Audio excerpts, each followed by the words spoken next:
Добрый вечер. Вы смотрите программу «Якутия в деталях», в студии Ирина Ефимова.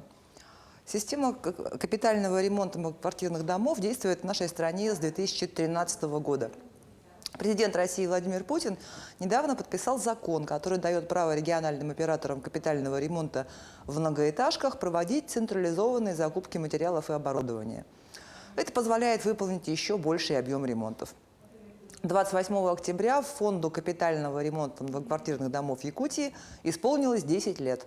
За это время на территории региона отремонтировано 968 многоквартирных домов. А в рамках пилотного проекта по ускоренной замене и модернизации лифтового оборудования обновлено 315 лифтов. Также в 45 домах полностью заменено внутридомовое газовое оборудование. Это считается своего рода рекордом в работе организации. О том, какие дома будут отремонтированы в ближайший год, а также о текущей работе, поговорим сегодня с моим гостем, главным инженером Михаилом Березовским. Добрый вечер, Михаил Николаевич. Добрый вечер, Ирина. Добрый вечер, телезрители. Ну, раз мы начали нашу программу с информацией о том, сколько всего было сделано за 10 лет, расскажите подробнее об успехах. В прошлом году выполнение плана было на 100%. Что в этом году? Была поставлена задача Минжкх и энергетики Якутии выполнить план на 100%. Ну, с этой задачей мы справились. И выполнили, соответственно, весь объем работы, который был нам поставлен. То есть в этом году тоже 100%? Мы уже можно сказать? Сказать в я текущем не году. буду говорить, мы стремимся к этому. В этом году задача еще больше домов нам сделать надо, 240. Сейчас идет очень активная приемка у нас, и уже приемка даже совершена, идет сдача исполнительной документации. У нас еще есть время, мы стремимся к выполнению 100% плана. Мы работаем в прямом эфире. Задать вопрос моему гостю можно, позвонив в студию по номеру 8 41 12 42 14 39.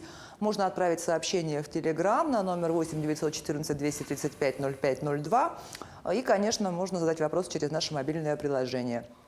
Если его у вас нет, то, чтобы скачать, надо сканировать QR-код, который вы видите на экране, и в всплывающем окне задать свой вопрос. А как формируется региональная программа капремонта вообще? Кто отбирает дома, которые будут отремонтированы? И есть ли список этих домов в открытом доступе? Сразу отвечу про открытый доступ. Есть на сайте ФКР открытый доступ. Пожалуйста, любой может зайти и увидеть свой дом, там, когда он будет ремонтиться, какие конструктивы, там полностью есть эта раскладка. По программе собирается информация у муниципального образования. В основном они предоставляют техпаспорта здания, где есть все технические характеристики зданий, объемы, квадраты, когда что-то там менялось, год пуска здания в эксплуатацию. Программа формируется в зависимости от конструктивов. У каждого конструктива есть степень своего износа. Там времена 15, 20, 25 лет. И за счет этого формируется уже программа. Ну, то есть план составляется, дом сданный, он уже в плане стоит через там сколько, 30 лет? Ну, 40, если дом новый лет. имеете в виду, то 5 лет он находится на гарантии у застройщика. Потом только люди начинают платить нам, и идет накопление на котловых счетах. И когда приходит время капитального ремонта, мы приходим и ремонтируем конструктивы здания. А если что-то случилось, ну там трещина, например, или что-то такое, что не предусмотрено, скажем так, планами износа? Я понял. Создается межведомственная комиссия, и на основании там решения какого-то или технического заключения также привлекаются независимые технические эксперты для этого, чтобы понять, опасно ли это здание для эксплуатации или не опасно. И опасно в том плане, что оно опасно для жизни и здоровья собственников. Это самый главный момент для этого, для этой приемки решения, что с этим зданием делать. И на основании этого тогда принимается решение протокольное, скорее всего, это будет КЧС, чрезвычайная ситуация. И после этого решения мы заходим и начинаем ремонтить этот конструктив. То есть делаются передвижки, получается? Да. Но это при том, что есть угроза здоровью и жизни собственникам этого МКД, многоквартирного дома. А вот про КПДшки у меня такой вопрос. Раньше говорили, что вроде бы как их срок 50 лет вообще, в принципе, эксплуатации. Вот. И я так понимаю, что первые КПД дома у нас были построены там в 76-77 году в Якутске. Согласен. Вот скоро 50 лет им. Что с ними делать? Или их можно ремонтировать, и все нормально? Срок службы любого здания можно продлить, потому что у нас есть и дома, и которым 300 лет и так далее, да. И если основной, конечно, элемент — это фундамент, чтобы дом хорошо стоял, происходит обследование его, находятся какие-то дефекты, которые действительно имеют влияние на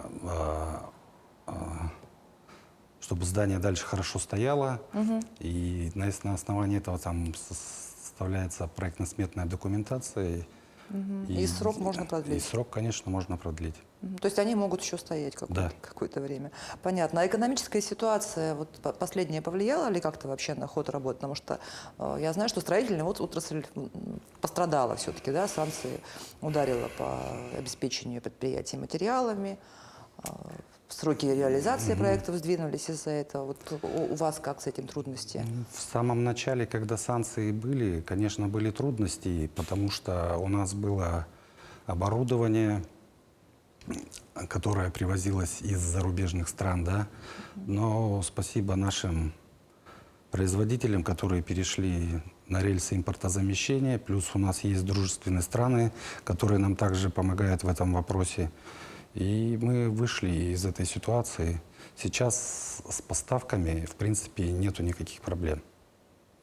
Единственное, то, что вот как бы сейчас происходит, то, что идет задержка, делают, допустим, вот на лифтовое оборудование идет заявка или на какие-то там другие приборы по системе отопления, изготовление более стало продолжительное. Но подрядные организации столкнулись с этим, поняли, и они делают это заблаговременно, чтобы при производстве работ установить это оборудование или там другие какие-то элементы, которые требуются для работы. Ну, то есть, в принципе, импортозамещение сработало в этом Сработало, случае. как бы буксовали в самом начале, но вышли из этого положения, сейчас относительно все благополучно. И вот такой у меня еще вопрос про капремонт деревянных домов. Они вообще ремонтируются капитально из вашего фонда или принимается решение, что такой дом проще снести? Ну, деревянные дома как бы априори нецелесообразно ремонтировать, потому что они простояли очень много лет. И если там ремонтить его, то это огромные суммы надо вложить. Мы даже раньше как-то интересно делали расчет в ПТО самостоятельно. Вот в ремонт вкладывается 25 миллионов, а новый построить 30 миллионов. Вот вся экономическая как бы вот такая позиция вот этой темы. И мы практически сейчас деревянный фонд не ремонтируем. Или его выводят в нецелесообразность, или в аварийность. Понятно, что если дом признан аварийным, то тогда жители не платят в фонд да. капитального ремонта. А если он не признан аварийным, должны платить? Должны платить, и все-таки они, если в программе стоят, то мы придем в период как бы по программе, когда там это должно быть в каком году, и будем ремонтировать. Потому что у нас есть деревянный фонд, которые стоят на деревянных сваях, там в районе ГРЭСа, авиагруппы, которые еще в таком хорошем состоянии, приличном. Единственное, там очень плохая собираемость. Ну, то есть там, в принципе, плохая собираемость по зарплате, по квартплате имеется в виду, и по фонду там очень плохая собираемость, и там 200-400 тысяч они собрали за 10 лет. А есть ли какие-то особенности работы вот именно у нас в Якутии в части технологий? То есть какие-то технологические хитрости, которых нет в других регионах, потому что у нас все-таки климат суровый, строительство особенное, все на сваях. У вас, может быть, тоже что-то такое особенное есть? Особенного. Все строители, они классики. В принципе, меняется только технология производства и материалы. А такого, чтобы прям ноу-хау, как был бетон там 500 тысяч лет назад, в принципе, он так и остался. Только изменилась вот степень возведения, как вот возводят сейчас. Раньше, наверное, как-то это по-другому делали. Был кирпич 300 лет назад, в принципе, он остался кирпичом. Конечно, сейчас очень сильно у нас материал идет это по кровельным, мягким кровлям. Материал очень сильно изменился, он более долговечный. Конечно, он немножко сложнее в работе, но ничего страшного, с этим справляемся. И материалы по фасаду хочу добавить. То, что у нас по фасаду изменились краски, они, конечно, более дорогие, но они атмосферостойкие, износостойкие, и у них срок службы намного больше, чем у обычных простых красках, которые используются, допустим, в квартирах. А это вы про краски ПИГ говорите, которые в Торе Ну, тут разрабатываются, да? Они же специально разрабатывали для Якутии, вроде как на муралах себя хорошо проявили. Мурал — это же как бы клочок рисунка на здание. Мы более масштабно красим. Мы работаем с производителями, которые заточены чисто на фасады. И тут вообще технология в том, чтобы покрасить фасад, его сначала надо там обеспылить, обезгрязить. Обязательно должно быть грунтовое покрытие, которое соединяет крепче краску, чтобы она дольше как бы висела на стенке, так сказать. И эти все как бы краска, грунтовка, они должны иметь хорошую адгезию, ну и соответствовать и условиям техническим, которые мы запрашиваем обязательно у подрядчика. А когда вы заходите на фасады домов, ну вот, допустим, старых домов, да, вот эти вот балконы, они туда входят? Остекление, когда, ну, бывает так, что Я вы понял. смотришь, дом стоял, потом раз, новый фасад и балконы застеклены. Это тоже за счет фонда или это как-то там собственники участвуют? Что там происходит? Вообще фасад входит не только, это ограждающая конструкция балконов, если как бы более техническим языком говорить. Плюс фасад у нас обязательно входит входная группа, то бишь это крыльцо, там перила и так далее. И входит вот эта передняя дверь, мы всегда меняем, чтобы как бы был облик фасада красивый, эстетичный, ну и радовал глаз. То есть получают жители остекления балконов тоже Да, да, это входит в счет капремонта. в счет фасада, да, капремонт. Конструктив.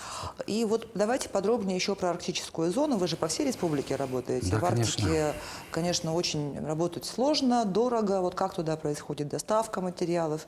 Есть ли там какие-то особые сроки для выполнения работ? Может быть, там сезон наверняка короче. Какие там особенности, сложности? Контракты по арктическим зонам. Сейчас мы вот работаем Верхнеколымск, это Зырянка, Нижнеколымск, Черский, Аймиконский, Уснера и Тикси-Булонский, это район, да.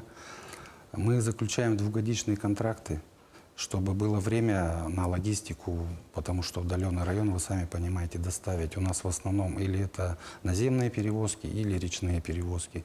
Воздушными перевозками перевозить это очень дорого, себестоимость материала там в разы взлетает. Ну, по мелочи, конечно, что-то можно привезти. Ну и подрядчики уже, они изучили всю логистику, они знают, когда привезти до начала сезона. Как бы весна началась, а начали работать. Ну или возим речным транспортом. То есть поэтому на 2 года получается срок, да? А вообще какой вот срок у строительного сезона в Якутии? Вот, ну, уже вроде бы не такой уже большой, но вот сейчас как вы сказали, что нужно там что-то доделывать, значит, что-то еще успеваете. Вообще по некоторым конструктивам у нас круглогодичны. Мы не останавливаемся. И это у нас холодное и горячее водоснабжение, водоотведение, электрика, электроснабжение и замена лифтов. Мы их делаем круглогодично. Те конструктивы, которые нам не позволяют делать из-за погодных условиях, мы, конечно, останавливаем на период отрицательных температур окружающей среды. А вот из этого количества домов, вот, которые я вначале озвучила за 10 лет, понятно, что, ну, наверное, большинство в Якутске расположено, да, все-таки. Вот. А на втором месте, так скажем, там какой район? Ну, я бы второй, там, третий не выделил. Сейчас можно перечислить. Это Нерюнгри, у нас там очень много работ производится. Мирный. В Депутатском мы вот за последние 2 года очень много произвели работ. И на Алдан. Ленск, Мирный, Алдан, Да, Нерюнгри. да. И вот еще интересно, про КПДшки я уже все поняла, про деревянные дома тоже вы мне все объяснили. А вот такие быстро возводимые дома, вот типа, которые как в Борисовке у нас стоят, вот с ними что? Ну, они первоначально строились же как временные, но у нас временное все постоянно, и они, к сожалению, не в программе сейчас находятся, эти дома. Ну, то есть, если жители Борисовки будут искать себя там на Да, сайте, они туда да. они Ну, себя не управляющая найдут. компания делает в любом случае локальный ремонт для поддержания жизнедеятельности здания. А получается, те дома, которые у вас не в программе, жители за капремонт не платят? Конечно, нет. Конечно, нет. Понятно. Ну и вот вообще подробнее, что входит в обязательный ремонт? Конструктивы, Если- которые если- на ремонте, если- ну, да, давайте если- начнем сверху. Это если- обязательно крыша, фасад, фундамент. Потом у нас есть южные регионы, где у нас есть подвалы. Потом вся инженерная часть — это холодное, горячее водоснабжение, отопление, водоотведение, электроснабжение, ну и, конечно, лифтовое оборудование. Это вот весь список, перечень весь, который мы производим работы. А вот насчет фасадов, да, а участвуют ли жители в согласовании дизайна? Или должен быть, ну, или есть какой-то единый стандарт? Ну, допустим, бывает же так, что дом стоял, был голубой, вдруг хоп, его покрасили, он стал там кирпичного цвета. Жители, конечно, пытаются этим заняться, но у нас есть городская архитектура, которая принимает решения, потому что там идет квартальная вот эта вот покраска, чтобы было в едином стиле каком-то, а не так было один зеленый, другой красный. Такого нет, к сожалению. И вот этот взнос на капремонт, который мы платим, он во всех регионах одинаковый или рассчитывается, исходя из региона? По Якутии везде одинаково. То есть в Якутске и в Арктике, Везде одинаково. несмотря на то, что ремонт стоит дороже, сумма одинаковая? Да. Единственное, там идет различие: деревянные многоквартирные дома, каменные дома и каменные дома с лифтами. Потому что лифты — это дополнительное оборудование, дополнительные там затраты финансовые, когда придет замена, поменять. Поэтому там сбор побольше идет. Мгм. То есть получается, если я живу в доме с лифтом, то у меня взнос Да. больше, Да. соответственно. Так, вот вопрос от телезрителя. Почему я должен платить за капремонт, если у меня новостройка? Ну, мы немножко затронули этот вопрос. Если новостройка, 5 лет от застройщика идет гарантия. Это застройщик, там что-то там происходит, он обязан за свой счет все это устранить. После 5-летнего срока они начинают платить в фонд капремонта. И это должно быть для того, чтобы происходили накопления в котловом счете, где как бы туда складывают все деньги, все НКД России, Республики Саха.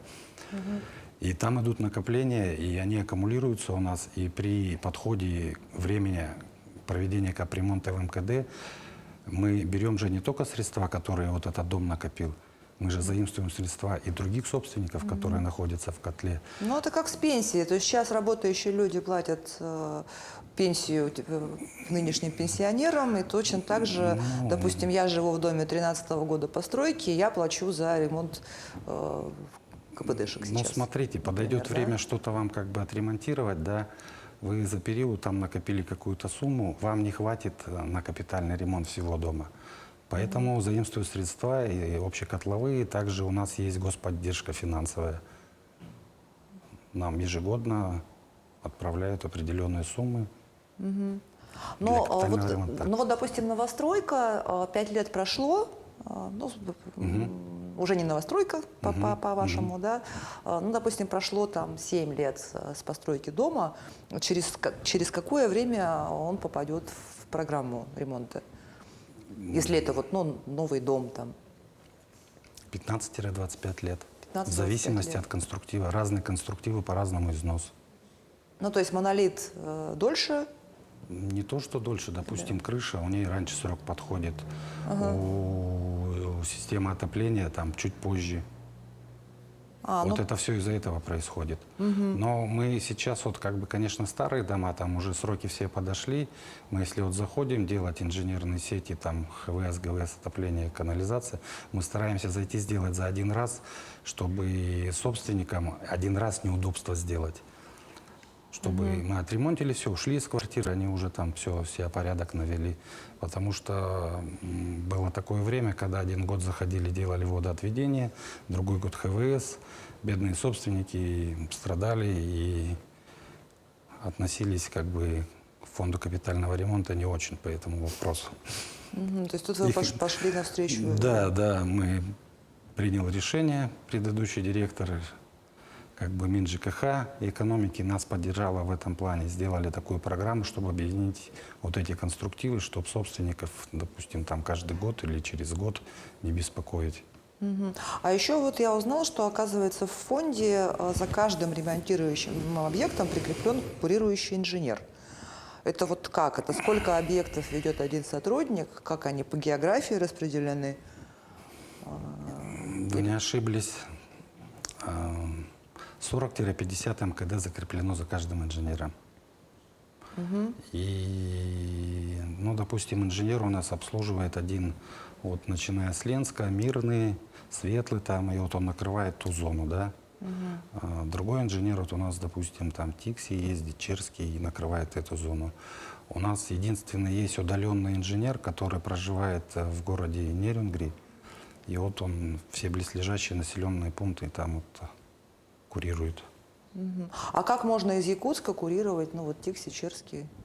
Это Выезды, командировки. выезды? Только таким образом. Конечно, сильно не наездишься туда, но... Но приходится. Да. А вот могут ли жители приблизить срок капремонта? Если да, то каким образом? Могут. Вот как?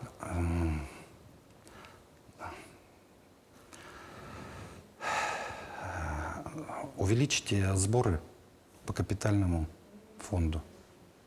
Тогда возможно приблизить. Там можно рассчитать на 3 года, на 5, на 10. И какие-то конструктивы можно перетянуть в ближайшие года. То есть они могут сами между собой договориться? Да, и, это производится собрание, это все протокольно. Как бы там должно 66 площадей проголосовать не меньше, чтобы было это принято решение, чтобы увеличить сборы. И тогда, пожалуйста, единственный случай могу отметить, у нас случился в республике.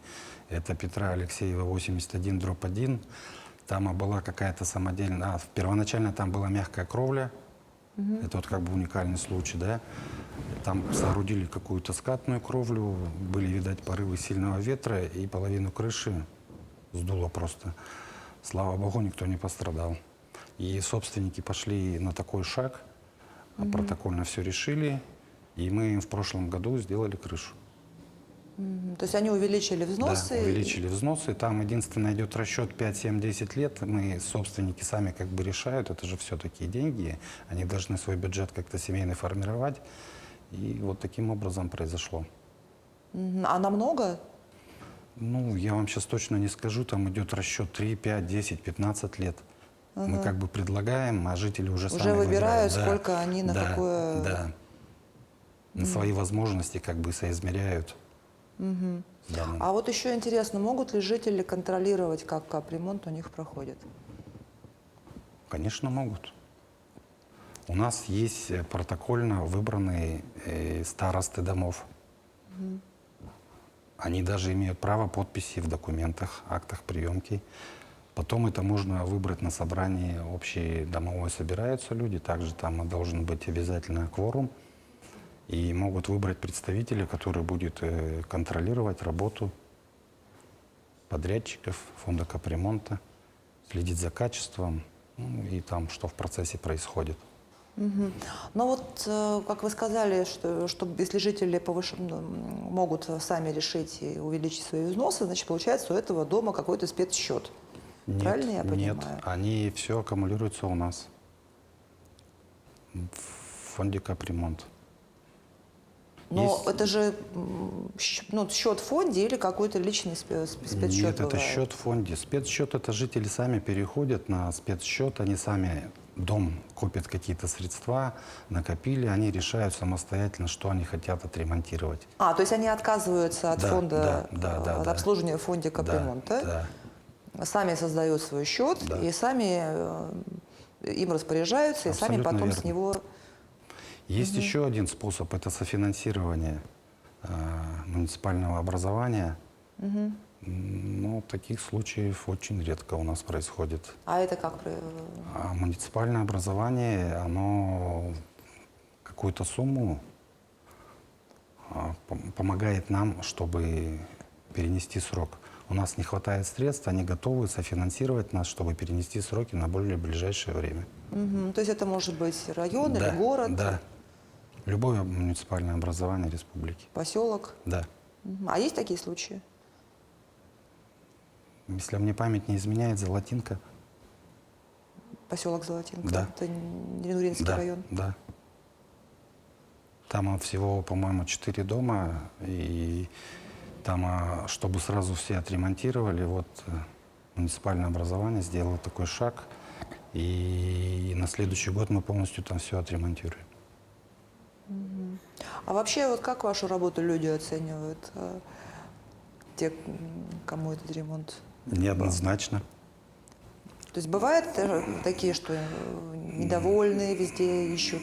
Сколько людей, столько мнений, но, конечно, люди рады, что у них происходят изменения в лучшую сторону. В основном позитив идет, но есть люди, которым ничем не угодишь, они все время недовольны, ворчат и так далее. Но бывает, с ними поговоришь, их убедишь, они меняют свое мнение на позитивное. А есть, которые вечно недовольны чем-то.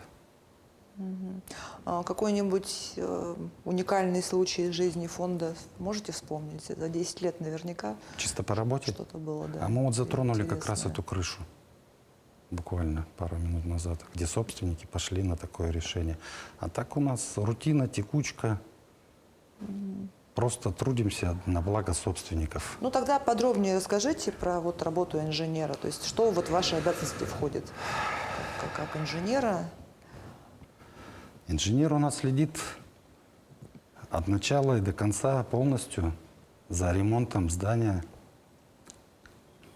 Начинается все с подписания акта приемки проектно-сметной документации, где возможно небольшие изменения, корректировка проекта.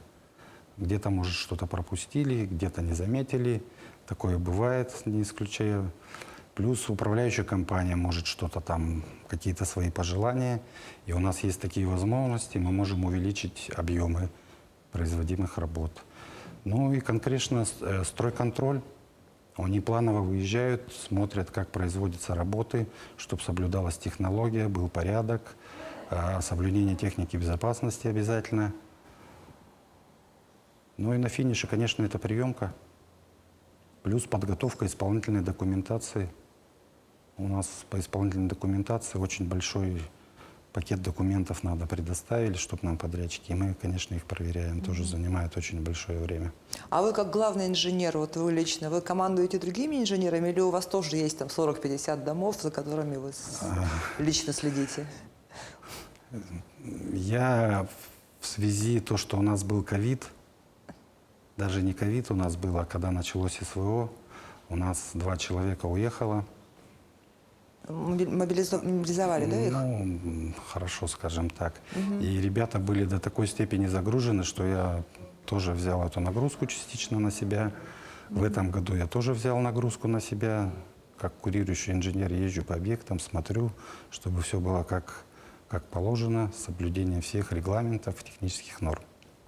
Ну, вот как отметил глава Якутии Александр Николаев, от реализации программы капремонта напрямую зависит качество жизни тысяч якутян. Вот что еще нужно сделать фонду, чтобы людям жилось комфортнее? Темпы увеличить, финансирование больше получить, что? Ну, финансирование, конечно, бы хотелось увеличить, чтобы захватить больший объем работ. Но и хотелось бы обязательно, чтобы нам увеличили штатные единицы. Очень большая нагрузка на сотрудников. Конечно, мы не сгибаем и стараемся, работаем, всю работу свою выполняем. Но в связи с каждым годом увеличения объемов хотелось бы добавить. Ну и вот если про Ленский мост мы все говорим, в вашей работе что-то поменяется, когда будет Ленский мост? Будет легче работать, проще? Ну, тут не легче, не проще. Будет стабильная поставка круглогодичных материалов, изделий, оборудования и так далее. Мы же все равно подгадываем, или когда у нас уже все реки покрыты льдом и свободно машины ездят, или это летний период, и получается там приходится подрядчикам завозить заранее. Для этого предусмотрено у нас авансирование для материалов. Мы даем это заранее, чтобы они приобрели заранее. Вот таким способом подрядчикам помогаем. А если мост будет, конечно, здорово. Без остановки будет все ехать. И не будет скачков цен в период осенний-весенний, я надеюсь. А вообще вот ваша работа от сезона очень зависит?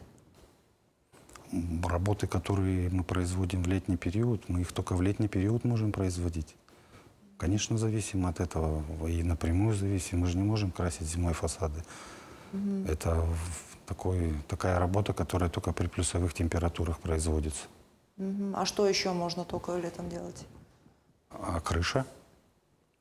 Крыша – это мягкая наплавляемая кровля. Мы, конечно, деревянные конструкции делаем при отрицательных температурах, дискатная кровля, но там уже не совсем, когда совсем холодно, потому что там все равно это техника безопасности, и плюс там это может влиять на качество работы. Все-таки при минус 40 не так человек себя чувствует, часто бегает греться и так далее. Ну, там уже бытовые такие вопросы. И, конечно, мы не можем производить бетонные работы. Это фундаменты на сваях, где мы делаем отмостку, усиление свай.